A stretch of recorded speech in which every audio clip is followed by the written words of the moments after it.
All right, part two of getting these locking, spinningy, wheel nutty things off. Cheated a little bit. I actually practiced on one of the wheels, one of the other wheels. I've only got two locks on two wheels, and that came off. Not straight away, not as easy as doing it on the bench, but not bad. So I'm very pleased. At least I've got one in there. So I thought I'd give you guys a look at how I did the other one. So, well, first off, I'd measured the other one, as you know. That was 25 millimeters. So I actually went for the 24 mil. And this one, I'm going to tap directly on there.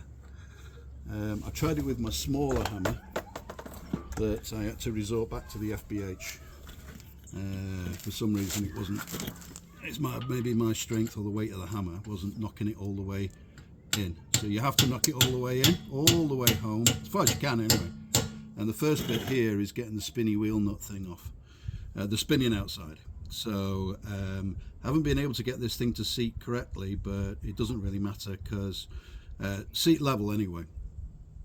But it doesn't really matter because it seems to come off just whatever. You just got to break the damn thing off. It's a pain, but it is what it is.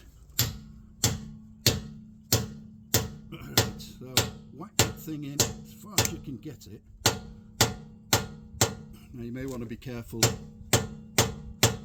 of your wheels a little bit. If you can put some rags around. I mean, I've tried this kind of thing that things keep falling off and whatever, but and I'm not too bothered about these wheels.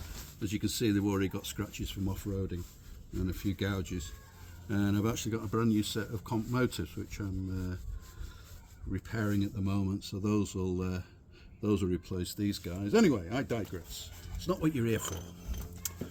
All right, so this guy here, let's put this extension on. I did try it with the impact hammer, and I found that the impact hammer just made it spin. Now that might have been a combination of it not being on far enough and too much torque. I don't know, but anyway, I found doing it by hand works just as well, or not. Let's have a look. Seems promising. Look at that. Nice. All right. So this, as before, this is the outer ring. Yeah. So this ring went on top of this thing here, and it's supposed to be an extra safety measure to stop your wheels being nicked.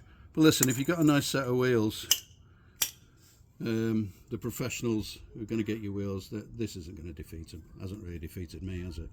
And once you do it 2 or 3 times, these guys are going to be really, really quick on it. But so it is what it is. I'm afraid. I'll get that out later. Don't need it right now. Okay, so next thing I did was I measured across here. These are always great things to have. These calipers, and I just measured at the widest point. Well, it's a circle, so just don't make sure you don't measure it across the quarters or anything. But oh, zero this. Try that again. All right. So just measure across whatever's left, and I've got 21 millimeters there. Now I do have a 19, which will work, should work okay. However, I found that the 21 seems to be a little bit better. It goes on easier, but it's still very tight.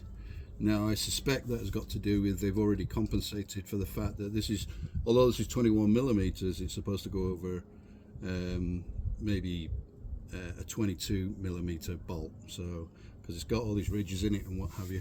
Anyway, it's a matter of trial and error, and sometimes it's just a matter of, you know, if you can just put it on there and you can just get the lip on, then it should go on.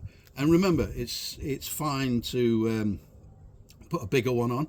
If the bigger one doesn't work, just take it off and put a smaller one on. You might have to do that, but this is what I found for me is working all right. So I'm going to hammer this puppy home and see where we go.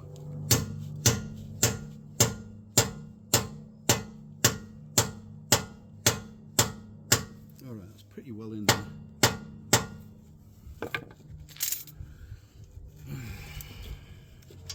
Take this socket extension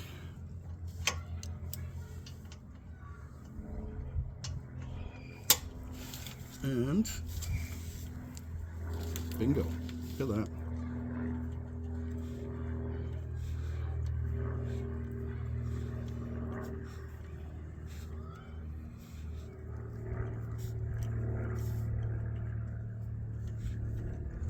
And off he comes. I don't know what's so hard about that. Well, my garage couldn't do it, but they couldn't, so that is what it is. Now, this kit comes with a little tool to get the sockets out. It doesn't really work on this because there's not much lip on it, on the inside to knock it out. Works perfectly on this guy because, as you can, I don't know if you can or not see, yeah, there's a good portion of metal still left, just to bang it out. So that's it basically. You know, I hope it works for you. It certainly worked for me. I thought I was going to have to buy the kit where I had to drill a hole and put a left-hand thread on it and then all that sort of nonsense. I'm sure that would have worked.